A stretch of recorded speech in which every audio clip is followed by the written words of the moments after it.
Hello everyone, and welcome to Andrew Broussard Watercolors. Today we're going to do a watercolor painting of a landscape photo. I'll have that photo located on the side, and I'll also have my results. So in front of me I have a quarter sheet of Stonehenge Aqua. It is a 140-pound cold press, and I am thoroughly saturating it with water. I'm using a large hake brush to do this. The brand really doesn't matter for applying water, but when I paint, I prefer to use the medium hake brush. So, sorry about that. I just paused the camera to adjust the camera angle, and we're going to dive into it. If you want to paint along, feel free. I have the photo available on my Patreon to download for patrons. That being said, I would love for you to consider supporting this channel. Anything you do following this, you are more than welcome to sign your name to and go ahead and sell. So I want you guys to be successful and to have fun and have money for art supplies. So as we all know, it does add up in price. So this is raw sienna. Just kind of placing out my clouds with this. I'm going to switch over to ultramarine in a bit. It's just helping me get my locations out. Let's grab some ultramarine blue, and I'll try to get a strong concentration. I'm just reconstituting paint from the palette. I didn't bother putting out any fresh paint because mainly I just want to paint. It's Tuesday afternoon. I'm a school teacher and it's homecoming week, so the kids have been a bit much, very excitable, so painting and relaxing is definitely a necessity. Now, as the paper soaks up the water, it buckles. Just press the edge down and flatten it with the back of the brush. Use the back of the brush so you're not getting your oils from your fingers all over the paper. All right, we're bringing down into that waterway. This photo I had taken a few days ago. I was out doing some film photography, some black and white film, and I just thought to myself how nice it looked and that I should try and paint it.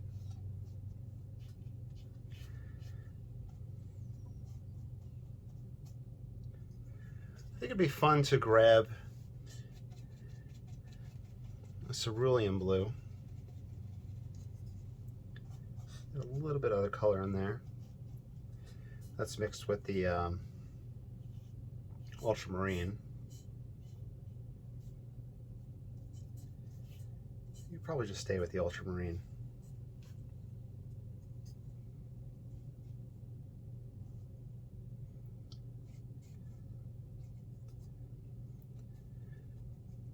The trees, I'll try something a little different. I'll map out where the darks are going to be using this, and then I'll grab some other colors for the rest.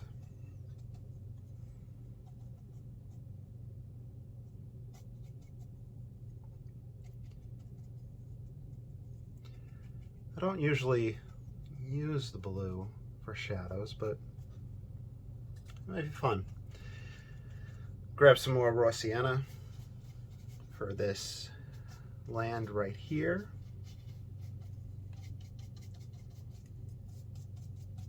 Essentially just getting pigment in place.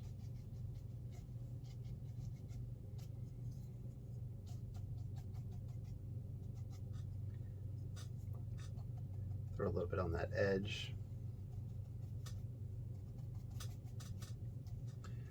Grab some burnt sienna for our variety and our shadows. We'll probably scrape out some of these pieces of wood.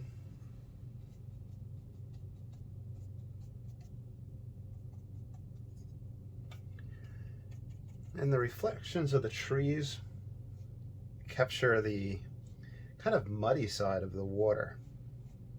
So I think I'll bring that on as our reflections. Let's see, there we go.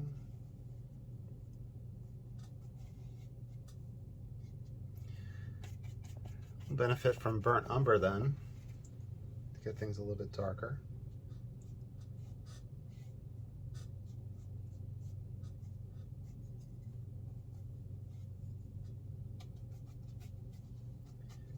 Mix that into this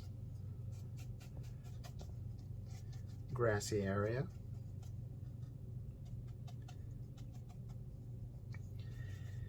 Now let's look at the greenery. I'm going to pull some lemon yellow off the palette. I'm not cleaning the brush yet. I probably should, but just want to kind of get into it. Grab some ultramarine in there. We'll put our distant tree line.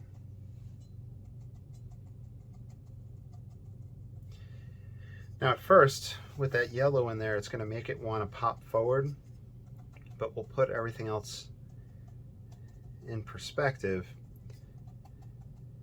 and greener to help these parts pop forward and push the initial green back.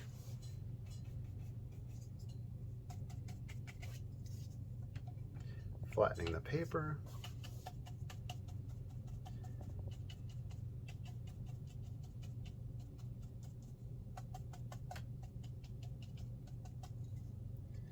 You can bring a little bit into the water reflections.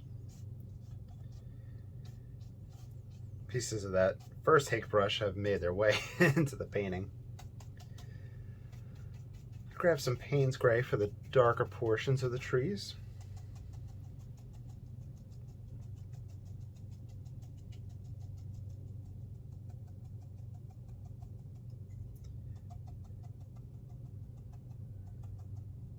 I'm going to bring this line down here so we get a slight bend, and that'll help with our perspective. And I could bring this dark down here as well. Could also make its way into these closer trees.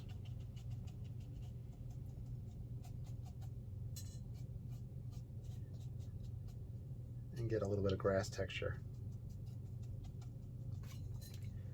Now it might be too wet to start scraping, but I'm going to use a wider end and scrape out big swatches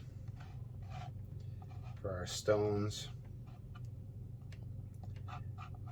and the wood pilings.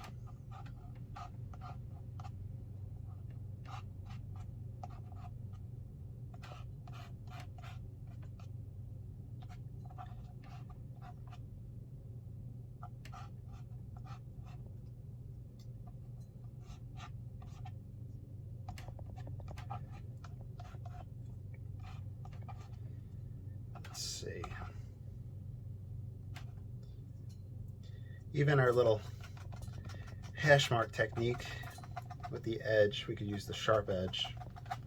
We could start creating that grass texture here.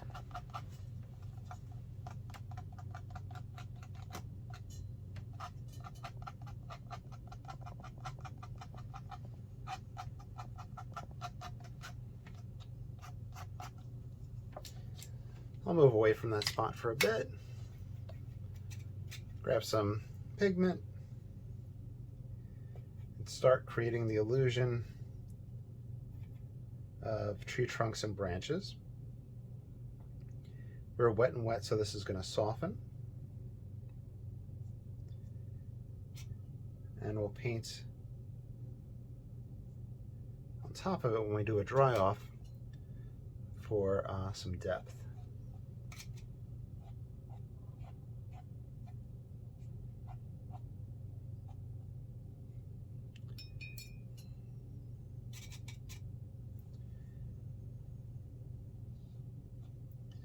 This area is really dark. I think rather than coming across here, I'm going to give it a slight angle. I may exaggerate it more than in the picture. This is Payne's Gray.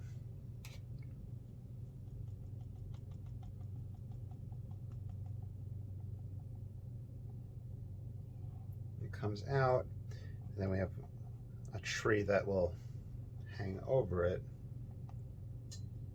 I'm going to grab some lemon yellow to help me model that.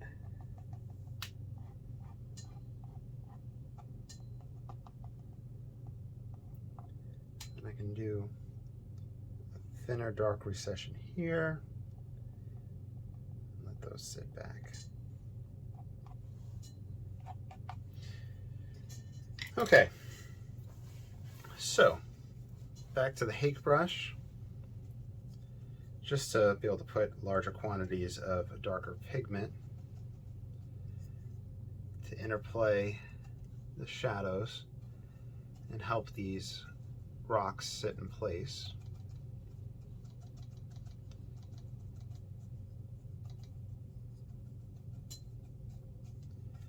I'm going to darken this corner.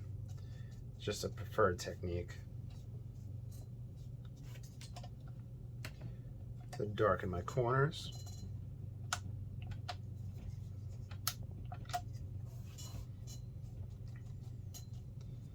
Start adding more texture.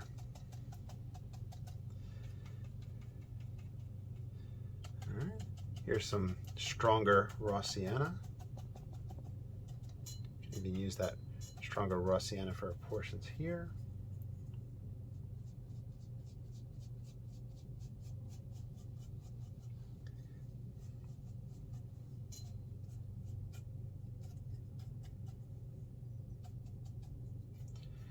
More Payne's Gray. I think this tree line might cause a little bit of issue getting the one to flow into the other.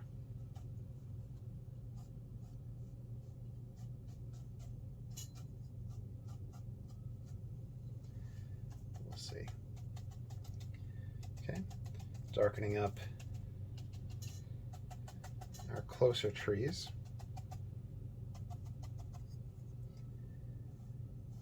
And bringing the reflection down.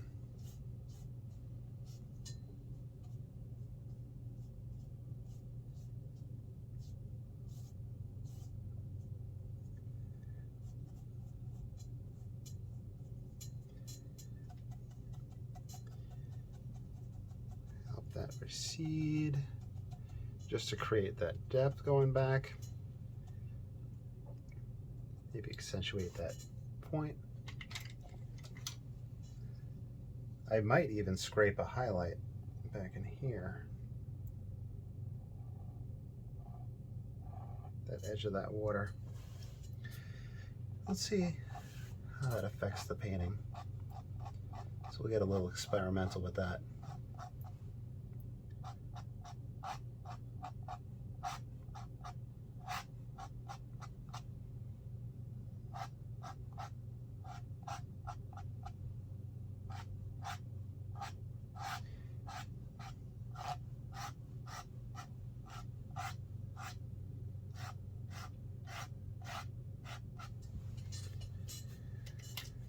All right, is there anything else we want to do before we go much further? Maybe a little bit of tree scraping.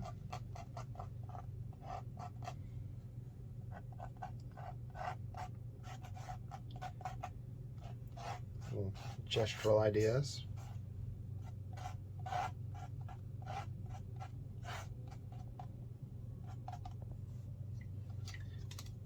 I think that now's a good point to stop and dry it off.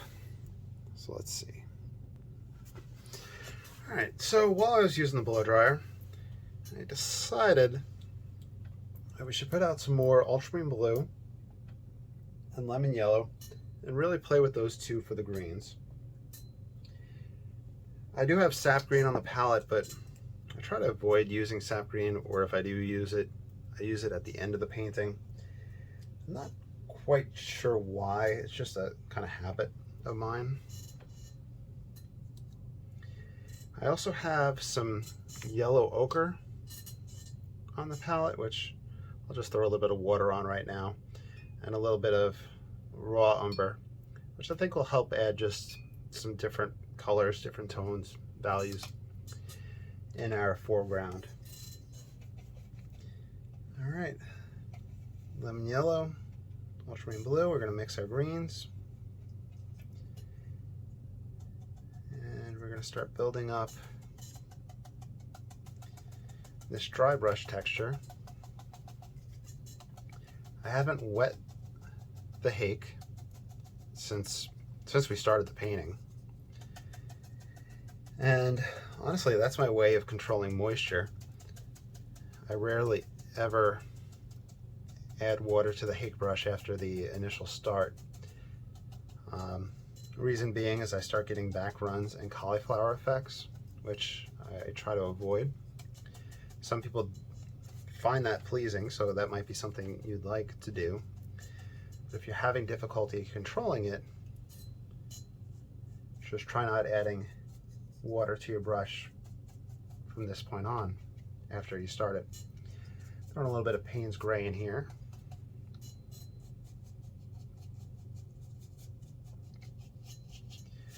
And that texture flow out and over. Grab some more lemon yellow. So this will be kind of almost a pure lemon yellow to catch those edges. You can also play with gouache and mix that into your watercolors. That will help it stand out. And I'm going to grab a little bit of water just to wet my light red oxide. I feel like I should have a little bit of that in the tree.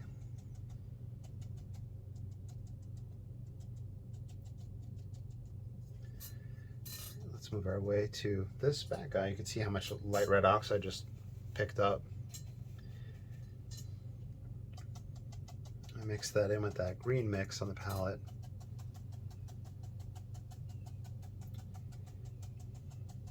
I honestly don't really concern myself too much with getting the color perfect. I really just enjoy tonal values and texture. But that's just my personal way of painting. You're going to find what you like and what you enjoy. Bring the shadow down. Grab that Payne's Gray.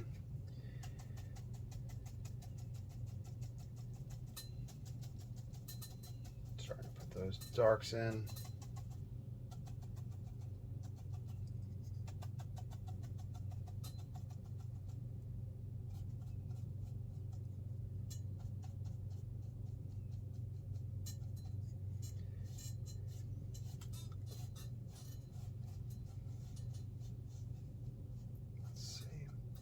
That's that little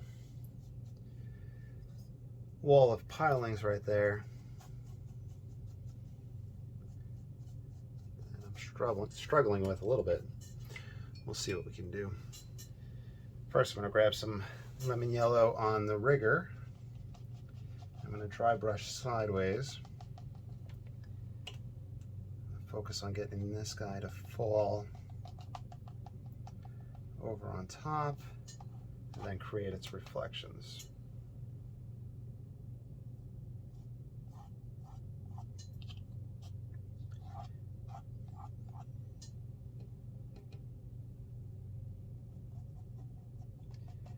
Dry brush.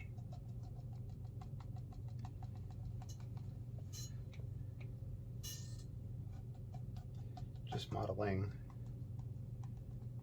the brighter yellow portions. I'm going to wet it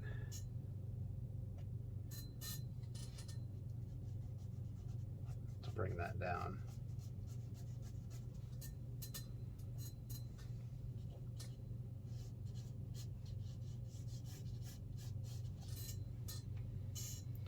Now, lemon yellow with ultramarine for our green. I'll use that same dry brush and just capture. This is the cold press paper. This would probably work better with hot press. Not hot press, sorry, rough. Where it has more of a tooth and I can capture more texture. Sounds like Hammy agrees.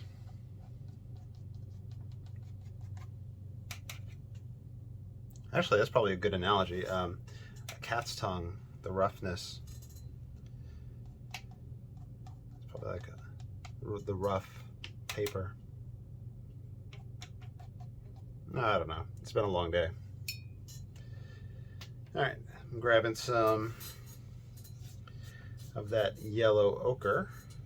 It's going to be a little bit more opaque than the raw sienna. I think I'm going to grab it on the hake brush. Yeah, do that. Let's do a cleanup off of the brush. Now, since I am wetting the brush, I'm going to pull water off just like that and drop my brush right on my painting.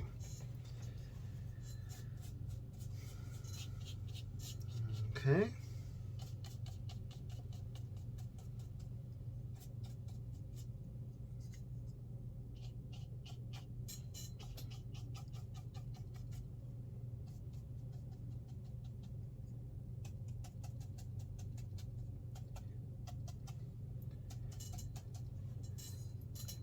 I'm going to grab some of my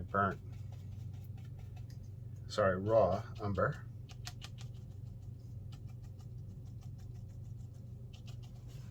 And I can scrape back into this.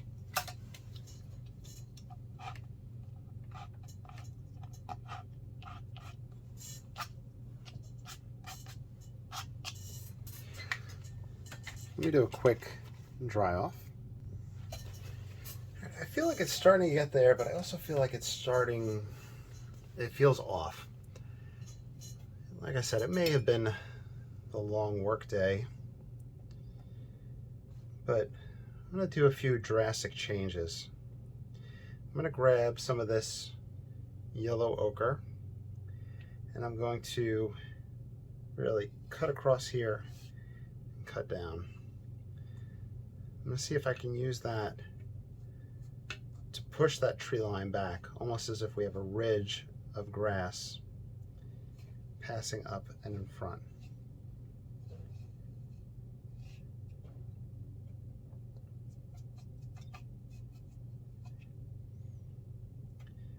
And I'll grab some of my raw umber, probably the last bit on the palette, just to vary that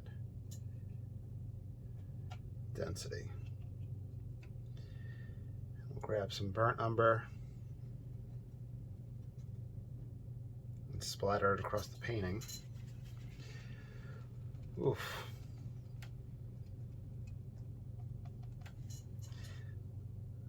Let's accentuate with that and Payne's Gray some of these rock shapes. Okay, so we'll see if that helps it push back.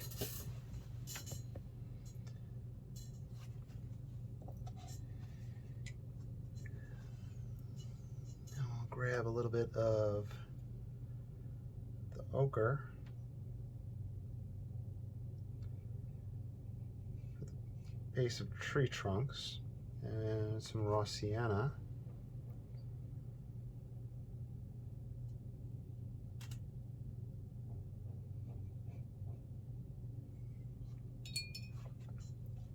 Use the hake Payne's Gray. Let's see if I can build up these darks.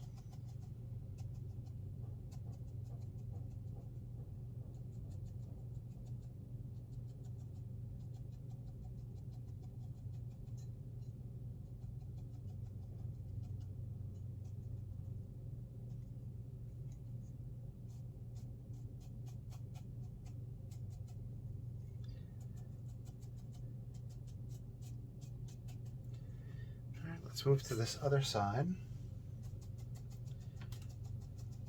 I want to build up my darks.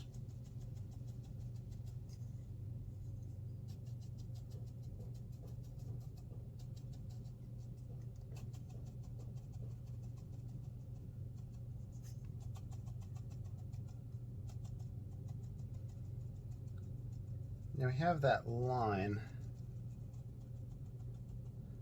dark. You catch a little glimpse of that grassland over there just catching so much sunlight.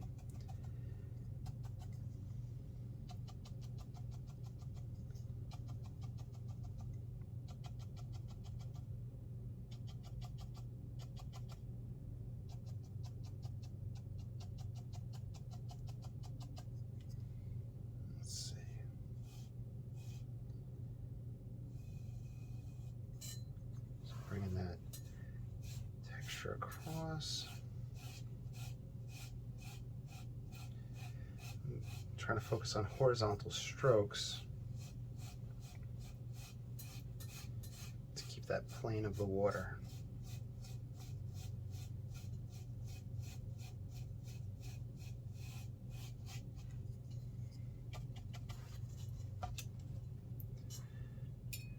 Let's see if I could benefit from that bright, bright line of lemon yellow.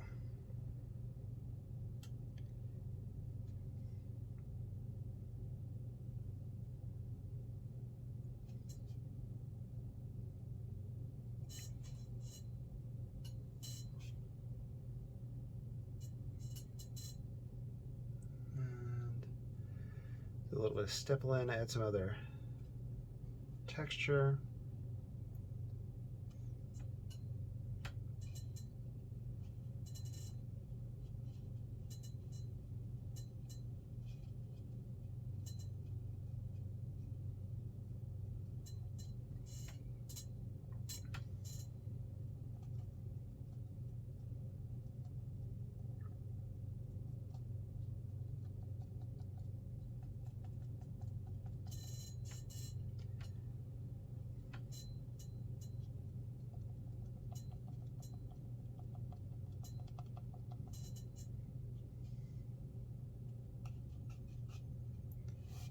Smear that across. Let's see. Okay, it's starting to build up. We're at 28 minutes. Should I think I'll just keep going with this one. We'll do a few more minutes on it. Then I'll stop it at that. So this is Payne's Gray. I'm going to darken this wall. I need to accentuate this angle going back so that it helps read what it is.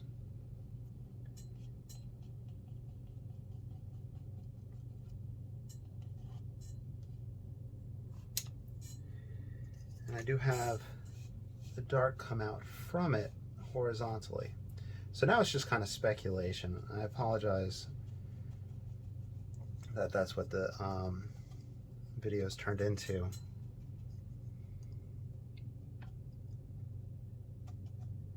That's what a lot of the painting is. There's a lot of ways to have fun, a lot of ways to explore. This is Payne's Gray. I've been keep on building up this density. And there's ways to mess up, of course. And not everything's going to come out perfect. I'm going to mix burnt umber with ultramarine and use that for my dark, just to get my variety in there. And this might help get to where I need.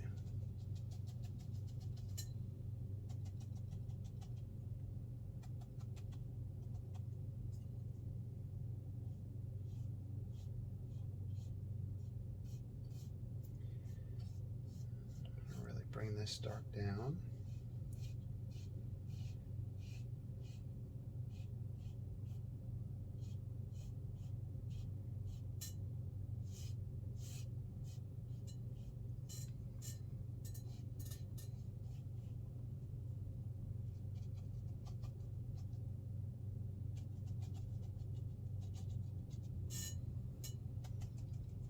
Using that same dark on this side.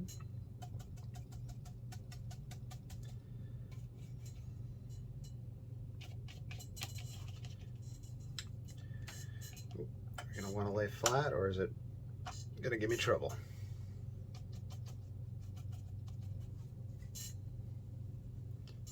I'm going to grab the rigger for gestural marks.